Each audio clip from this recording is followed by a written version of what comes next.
بسم اللہ الرحمن الرحیم۔ میرے چینل پر خوش آمدید۔ کہانی کا آغاز کرتے ہیں۔ ایک بادشاہ تھا، اس کی کوئی اولاد نہ تھی۔ بہت دنوں کے بعد ایک لڑکی پیدا ہوئی۔ بادشاہ بے حد خوش ہوا اور لڑکی کا نام زہرہ رکھا۔ اس نے ماری خوشی کے سارے شہر کی دعوت کر دی، پریوں کو بھی بلایا۔ سب پریاں خوشی خوشی دعوت میں آئیں، مبارکبادی دی گئی اور گانے بھی گائے گئے۔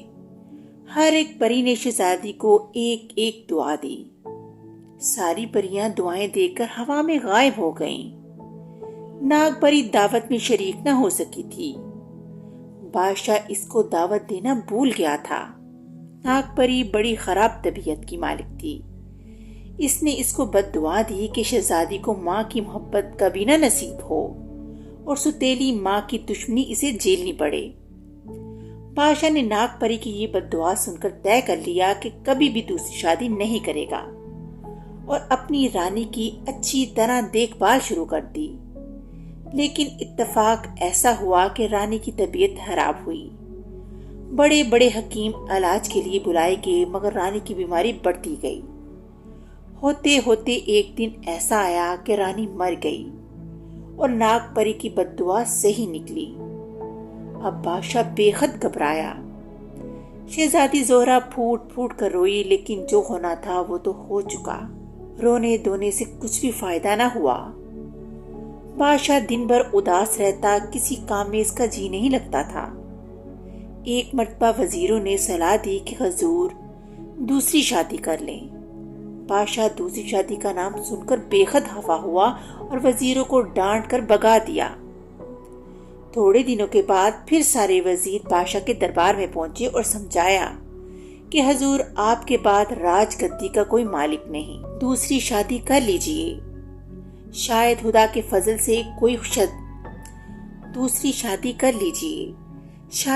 کے فضل سے کوئی شہزادہ پیدا ہو جائے جس سے آپ کا نام روشن ہو سکے اور یہ گدی آباد رہے۔ شہزادہ کا خیال آتے ہی بادشاہ دوسری شادی پر رضامند ہو گیا۔ سب وزیروں نے مل کر ایک بڑی خوبصورت سی رانی تلاش کی اور بادشاہ کی دوسری شادی بڑی دھوم دھام سے کر دی گئی۔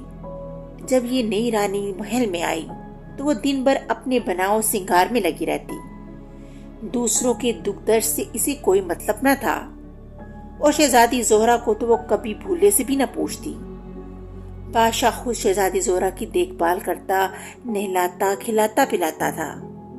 پھر شہزادی ادھر ادھر کھیلنے لگتی۔ ایک دن ناگ پری نے نئی رانی کو ایک جادو کا آئینہ جا کر دیا اور کہا کہ جب تم اس آئینے کے سامنے کھڑے ہو کر پوچھو گی کہ دنیا میں سب سے زیادہ خوبصورت کون ہے تو یہ آئینہ فوراً جواب دے گا۔ رانی کو خوبصورت بننے کا بڑا شوق تھا۔ وہ بہت ہی خراب دل کی عورت تھی اور وہ نہ چاہتی تھی کہ اس کے علاوہ بھی کوئی دوسرا خوبصورت ہو۔ یہ آئینہ پا کر وہ بے حد خوش ہوئی۔ فوراً بن سنور کر آئینے کے سامنے کھڑی ہوئی اور پوچھا، آئینے سچ سچ بولو، کون ہے سب سے بڑھ کر حسین؟ آئینے نے یہ سوال سنا اور فوراً جواب دیا، سن لو غور سے سن لو رانی ہے سب سے بڑھ کر حسین۔ آئینے کا یہ جواب سن کر رانی بے حد خوش ہو گئی۔ اس کا غرور اور زیادہ بڑھ گیا۔ تھوڑے دنوں کے بعد زہرہ جوان ہو گئی۔ اس کا خوبصورت سا گول چہرہ ایسا ہی بھلا معلوم ہوتا تھا جیسا چودھویں کا چاند ہو۔ وہ سب سے بڑھ کر خوبصورت تھی اور دنیا میں کوئی ایسا نہ تھا جو اس کا مقابلہ کر سکے۔ ایک دن رانی حسب معمول آئینے کے سامنے کھڑی ہوئی اور وہی سوال کیا، آئینے سچ سچ بولو، کون ہے سب سے بڑھ کر حسین؟ آئینہ فوراً بولا، سن لو غور سے سن لو، تم تھی پہلے سب سے حسین، لیکن اب تو زہرہ ہے سب سے بڑھ کر حسین۔ رانی آئینے کا یہ جواب سن کر جل بھن کر رہ گئی۔ اس کے جی میں آیا کہ جا کر ابھی زہرہ کی گردن مروڑ دے، لیکن بادشاہ کے ڈر سے چپ ہو رہی اور دل ہی دل میں اس کی جان لینے کی ترکیبیں سوچنے لگی۔ ایک دن اس نے جلاد کو بلایا اور کہا کہ میں تجھ کو بہت سا انعام دوں گی، اس لڑکی زہرہ کو جنگل میں لے جا اور قتل کر دے۔ اس کا دل مجھے لا کر دکھلا، تب مجھ کو یقین ہوگا کہ تو نے اس کو قتل کر دیا، اور یاد رکھ اگر تو نے اس کو قتل نہ کیا تو میں تیری بوٹیاں کتوں کے آگے ڈال دوں گی۔ شہزادی زہرا بڑی نیک اور سیدھی طبیعت کی مالک تھی۔ وہ رات کے وقت اپنے کمرے میں بے خبر سو رہی تھی کہ جلاد پہنچا اور شہزادی کو اٹھا کر جنگل میں لے گیا۔ جب شہزادی جنگل میں پہنچی تو اس کی نیند ٹوٹی، مارے ڈر کے وہ کانپ رہی تھی۔ اس کی سمجھ میں کچھ نہ آیا کہ جلاد اس کو پکڑ کر جنگل میں کیوں لایا ہے۔ جب اس نے جلاد کے ہاتھ میں چھرا دیکھا تو بے ہوش ہو کر گر پڑی۔ جلاد نے اپنا چھرا مضبوط ہاتھوں سے پکڑا اور شہزادی کو قتل کرنے کے لیے آگے بڑھا، لیکن جو ہی آگے بڑھا تھا پتھر سے ٹھوکر کھا کر نیچے گر پڑا اور وہ چھرا اس کے دل میں گھس گیا۔ بڑے زور سے ایک چیخ نکلی اور وہ خون میں لت پت ہو گیا۔ جلاد کی چیخ سے شہزادی ہوش میں آ گئی۔ دیکھتی کیا ہے کہ جلاد خون میں نہایا ہوا زمین پہ پڑا ہے۔ کچھ نہ سمجھ سکی کہ یہ کیا ماجرا ہے، چیختی ہوئی بڑے زور سے بھاگی۔ بھاگتی بھاگتی وہ جنگل کے بالکل دوسرے کنارے پر پہنچ گئی۔ وہاں چند درختوں کی آڑ میں ایک مکان نظر آیا۔ بیچاری دوڑتے دوڑتے تھک گئی تھی۔ مکان کے قریب پہنچی اور چپکے سے دروازہ کھول کر داخل ہوئی۔ اس نے دیکھا کہ بہت ہی چھوٹے چھوٹے 7 پلنگ بچھے ہوئے ہیں اور ایک پر 7 چھوٹی چھوٹی پیالیوں میں دودھ رکھا ہوا ہے۔ زہرا دیکھ کر حیران ہو گئی کہ اتنے چھوٹے چھوٹے پلنگ اور اتنی چھوٹی چھوٹی پیالیاں کس کی ہیں۔ وہ بھوکی پیاسی تو تھی ہی، پہلے اس نے ایک پیالی اٹھا کر پی، لیکن اس سے بھوک نہ گئی۔ پھر دوسری پی لی، اس سے بھوک نہ ختم ہوئی۔ پھر تیسری، آخر 7 پیالیاں دودھ پی گئی اور 7 چارپائیوں کو قریب لا لا کر ایک چارپائی بنائی اور پڑھ کر سو گئی۔ اس مکان میں 7 بونے رہتے تھے۔ بونے بہت ہی چھوٹے چھوٹے تھے، انہی کی 7 چارپائیاں اور 7 پیالیاں تھیں۔ تھوڑی دیر کے بعد جب بونے آئے تو انہوں نے اپنی دودھ کی پیالیاں خالی پائیں۔ انہیں بڑا تعجب ہوا کہ کون ان کا دودھ پی گیا۔ ادھر ادھر انہوں نے دیکھنا شروع کر دیا۔ آخر انہیں نظر آیا کہ کوئی شخص 7 چارپائیوں کو ملا کر سو رہا ہے۔ بونے اتنا لمبا آدمی دیکھ کر ڈر گئے۔ ایک بونا جو کچھ بہادر تھا آگے بڑھا اور باقی بونے اس کے پیچھے چارپائی کے پاس گئے۔ آہستہ سے چادر اٹھائی، شہزادی زہرا سوئی ہوئی نظر آئی۔ بونوں نے کبھی کوئی اتنی خوبصورت لڑکی نہیں دیکھی تھی۔ فوراً گھٹنے ٹیک کر زمین پر سجدے میں گر گئے اور شہزادی کی پوجا کرنے لگے۔ 7 بونے رات بھر پوجا کرتے رہے۔ صبح کو شہزادی جب سو کر اٹھی تو سب بونے ہاتھ جوڑ کر کھڑے ہو گئے اور شہزادی سے کہنے لگے، ہم آپ کے غلام ہیں۔ شہزادی نے بونوں کو اپنی مصیبت کی کہانی سنائی۔ بونوں نے شہزادی کو تسکین دی اور کہا کہ آپ یہیں رہیں، ہم آپ کی حفاظت کریں گے۔ اب شہزادی بونوں کے ساتھ رہنے لگی، مکان کی صفائی کرتی، چراغ جلاتی اور کھانا پکاتی۔ دن کے وقت سب بونے جنگل میں کام کرنے چلے جاتے اور رات کو واپس آتے اور شہزادی کا انتظام دیکھ کر بے حد خوش ہوتے۔ ادھر جب جلاد واپس نہ گیا تو رانی بہت بے چین ہو گئی۔ آئینے کے سامنے کھڑے ہو کر پھر پوچھا، آئینے آئینے سچ سچ بول، کون ہے سب سے بڑھ کر حسین؟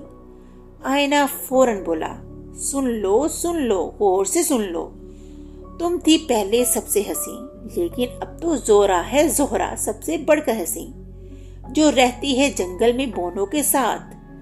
آئینے کا یہ جواب سن کر رانی مارے غصے کے کانپ گئی۔ اسے یقین ہو گیا کہ زہرا زندہ ہے۔ اب اس نے زہرا کی جان لینے کا پکا ارادہ کر لیا اور یہ ٹھان لیا کہ کسی نہ کسی بہانے سے وہ اس کو ضرور مار ڈالے گی۔ ایک دن رانی نے سودا بیچنے والی کا بیس بدلا، ایک ٹوکری میں چینی کے پھول دار برتن رکھے اور بیچنے نکلی۔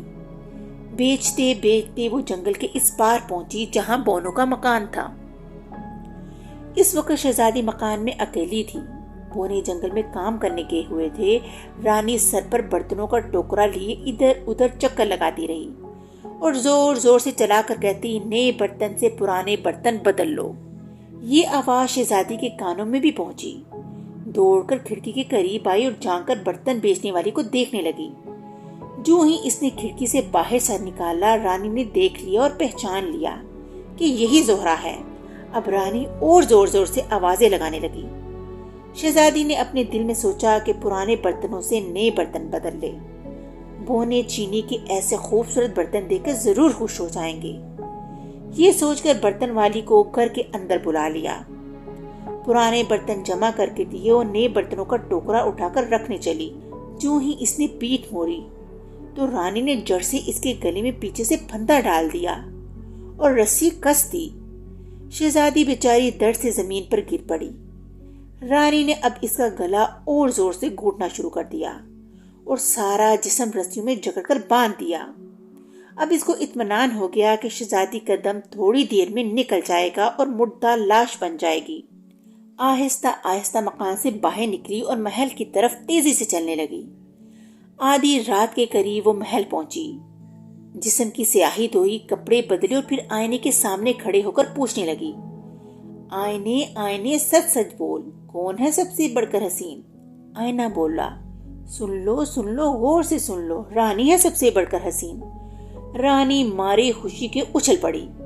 اس کو یقین ہو گیا کہ زہرا مر چکی ہے۔ اب اپنی خوبصورتی پر وہ پھر سے غرور کرنے لگی اور ساری دنیا میں اپنے آپ کو سب سے بڑھ کر حسین سمجھنے لگی۔ رات کے وقت جب بونے اپنے مکان میں پہنچے تو دیکھا زہرا رسیوں میں جکڑی ہوئی ہے اور بے ہوش پڑی ہے۔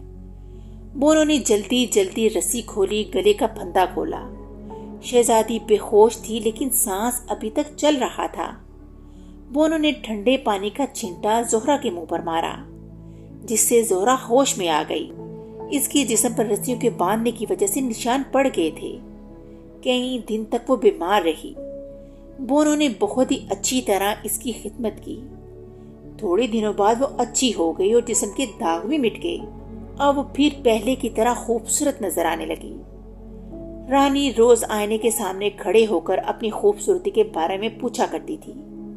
آج پھر اس نے آئینے سے پوچھا اور آئینے نے جواب دیا، شہزادی زہرا سب سے بڑھ کر خوبصورت ہے۔ اب رانی کے دل میں حسد کی آگ پھر سے جلنے لگی۔ وہ سمجھ گئی کہ شہزادی زہرا زندہ ہے۔ اس کی جان لینے کی نئی ترکیبیں سوچنے لگی۔ بڑی کوششوں کے بعد اس نے ایک زہریلا کنگا تیار کیا۔ اس کنگے میں یہ بات تھی کہ جو شخص بھی اس کو اپنے بالوں میں لگا لیتا فوراً بے ہوش ہو جاتا۔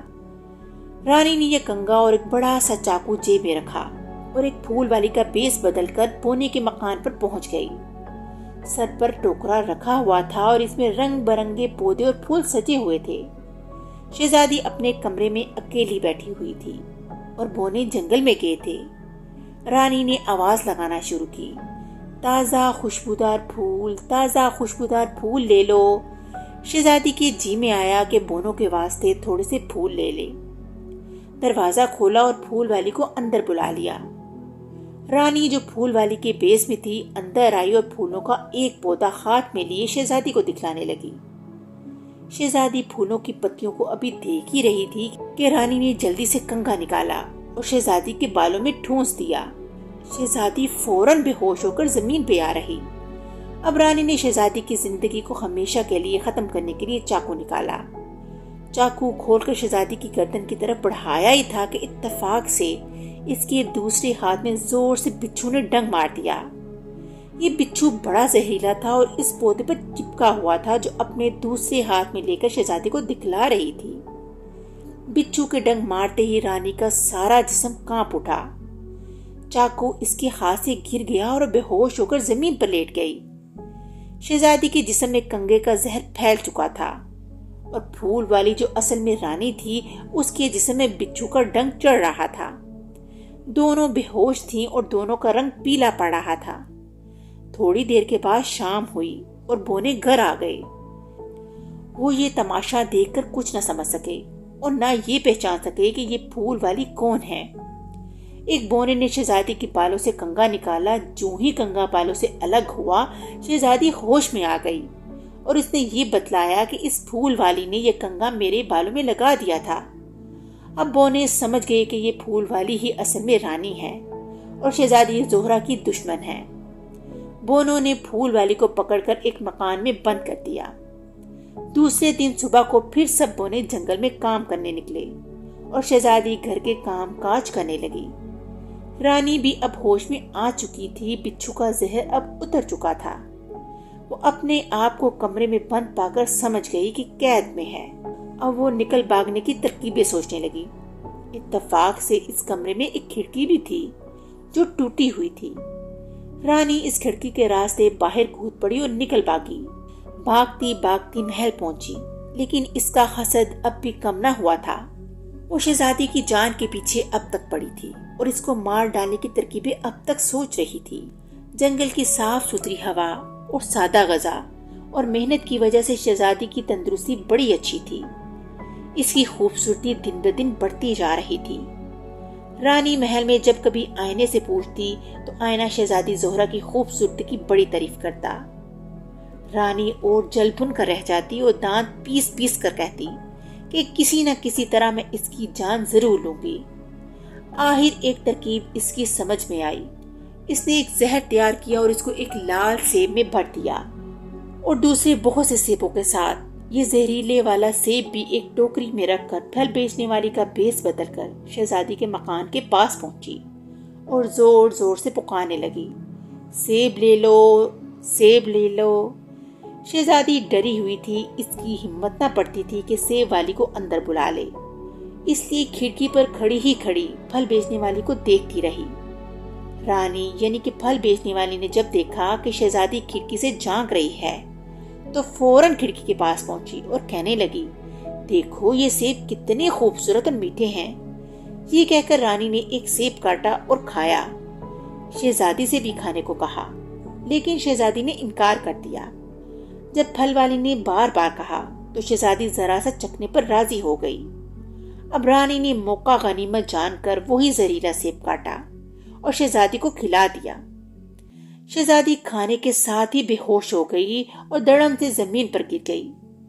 رانی مارے خوشی کے اچھل پڑی اور خوشی خوشی محل میں واپس آ گئی۔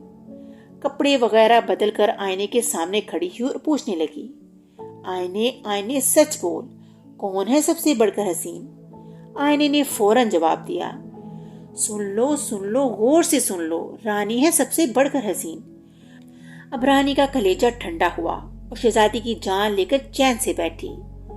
رات کے وقت جب بونے گھر واپس پہنچے تو انہوں نے شہزادی کو مردہ پایا۔ بیچارے مارے افسوس کے رونے لگے، لیکن وہ کیا کر سکتے تھے؟ ساتھ رہتے رہتے انہیں شہزادی سے بڑی محبت ہو گئی تھی۔ وہ شہزادی کے مردہ جسم کو بار بار دیکھتے اور روتے۔ اگرچہ شہزادی مر چکی تھی، لیکن اس کا جسم اب بھی پھولوں کی طرح کھلا ہوا تھا۔ وہی ہونٹوں پر مسکراہٹ، وہی چہرے پر شگفتگی اور وہی جسم میں نزاکت۔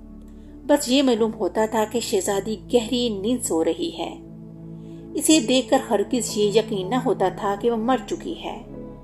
سب بونوں نے مل کر شیشے کا ایک لمبا سا بکس تیار کیا، اس میں کافور بچھایا اور شہزادی کو اس میں لٹا کر بکس پہاڑ کی سب سے اونچی چوٹی پر رکھائے۔ کچھ ہی دنوں بعد ایک شہزادہ شکار کھیلتے کھیلتے پہاڑ کی اس سب سے اونچی چوٹی پر پہنچا۔ جب اس کی نظر اس شیشے کی الماری پر پڑی تو وہ بہت متعجب ہوا۔ شہزادی آرام سے لیٹی ہوئی تھی، اس کا جسم اب بھی تر و تازہ تھا، اس کا گورا رنگ اب بھی دل کو لبھا رہا تھا۔ شہزادہ کچھ دیر تک تو سوچ میں پڑا رہا، پھر ہمت کر کے بکس کھولا، شہزادی کو اٹھایا اور پیٹھ پر لاد کر پہاڑ کے نیچے اترنا شروع ہو گیا۔ جب شہزادہ اترنے لگا تو اس کے پیر اونچے نیچے پڑے اور شہزادی کا سر بار بار ہلا۔ ایک مرتبہ شہزادے نے ایک چٹان سے دوسری چٹان پر ایک لمبی سی چھلانگ ماری اور شہزادی کا منہ کھل گیا۔ جیسے ہی منہ کھلا، زہریلا سیب کا ٹکڑا باہر گر پڑا اور شہزادی آہستہ آہستہ ہوش میں آنا شروع ہو گئی۔ یہاں تک کہ جب شہزادہ پہاڑ سے نیچے اتر آیا تو شہزادی ہوش میں آ چکی تھی۔ دونوں ایک دوسرے کو دیکھ کر خوش ہوئے اور باتیں کرنے لگے۔ شہزادہ جب اپنے ملک پہنچا تو اس نے شہزادی سے شادی کر لی۔ اب شہزادی نے رانی کی دشمنی کا سارا حال شہزادے کو بتلایا اور یہ کہا کہ اس کے پاس ایک جادو کا آئینہ ہے جو میری خوبصورتی کی اطلاع اس کو دیتا رہتا ہے اور وہ حسد کی وجہ سے میری جان لینے کی ترکیبیں سوچتی رہتی ہے۔ شہزادے نے ایک بڑی بھاری فوج جمع کی اور رانی کے ملک پر حملہ کر کے وہ آئینہ چھین لیا اور توڑ پھوڑ کر پھینک دیا۔ اب شہزادہ اور شہزادی ہنسی خوشی رہنے لگے اور رانی اور بھی زیادہ حسد کی آگ میں جلنے لگی۔ اس طرح کہانی کا اختتام ہو گیا۔ اگلی کہانی کے ساتھ پھر ملیں گے، تب تک کے لیے اللہ حافظ۔